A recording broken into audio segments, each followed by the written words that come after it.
Alors moi, je suis Gou Brendan, je suis formateur, chez les Compagnons en tant que charpentier. Ça fait maintenant 9 ans que je fais ce métier et ça fait depuis 2 ans où j'enseigne ce métier à des jeunes apprentis, au sein des Compagnons du Devoir. Puis, du coup, j'ai commencé à 18 ans, avec un apprentissage et puis j'ai continué, je suis allé sur un brevet professionnel. Il faut être polyvalent pour pouvoir faire ce métier-là. Déjà, rien qu'en charpente, faut être polyvalent parce qu'il faut connaître aussi plein d'autres métiers. Faut avoir des connaissances sur le bois, sur le métal, sur la résistance des matériaux, même sur l'informatique. Maintenant, on dessine sur des logiciels informatiques. Déjà, quand j'ai commencé à travailler, j'étais apprenti. En tant qu'apprenti, on n'a pas forcément de responsabilité. Une fois qu'on a le brevet professionnel, en général, les patrons ou les chefs d'entreprise, ils nous donnent des petits chantiers à gérer. Et quand on est intéressé par les choses, forcément, on arrive à avoir plein de responsabilités. Je suis formateur, donc j'ai des groupes de 15, 20 personnes, ça dépend des sections. Quand on est en entreprise, comme j'y étais avant, on est par équipe de 3, 4, tout dépend en fait à chaque fois du chantier. En fait, c'est vraiment un travail d'équipe. Faut être bon en maths, avoir de la créativité, je pense, avoir un esprit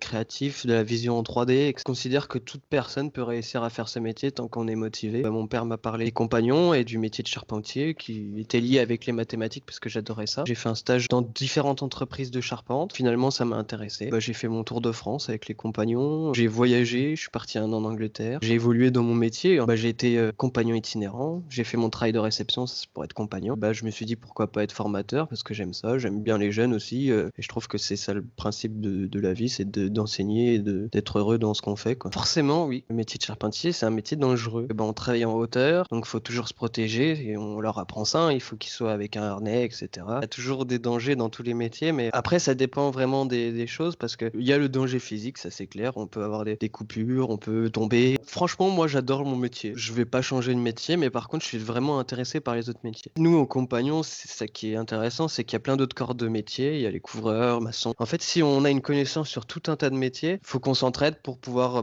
créer des choses qui soient aux normes et puis stables. On leur inculque aussi des valeurs sur le partage, l'entraide. La seule différence, c'est peut-être ça, c'est le Tour de France aussi. Donc le Tour de France, c'est une fois qu'on fait l'apprentissage, donc on peut faire l'apprentissage et puis ne pas se faire adopter pour partir sur le Tour de France. Ou alors, on appelle ça l'adoption. En fait, on est adopté pour partir sur le Tour de France, donc pendant 4 ans en général, 4-5 ans, ça dépend des corps de métier. On peut demander à faire la réception. Après, il y a les anciens compagnons qui corrigent, etc. Et une fois qu'on est reçu compagnon, on doit faire nos 3 années, pour nous les charpentiers, 3 années de devoir. On doit donner 3 ans de notre temps pour apprendre le métier à d'autres gens, donc d'autres apprentis ou d'autres jeunes qui font le Tour de France. Il y a des entreprises qui sont plus dans la génération actuelle, ces maisons ossature bois. Il y a des entreprises qui sont plus sur les monuments historiques, comme j'ai pu faire. On a refait des clochers à neuf, on a rénové des clochers. On trouve du bon dans tout ce qu'on fait. Il faut savoir faire des maisons courantes, écologiques aussi. Il y en a beaucoup qui sont dans cette optique-là. Faire des recherches aussi. Pour moi, franchement, c'est un secteur qui est pas du tout bouché. Cet après-midi, là, on me dit je suis viré. 1 heure après, j'ai un boulot. Parce qu'il y a beaucoup de demandes là-dedans. C'est quand on est apprenti.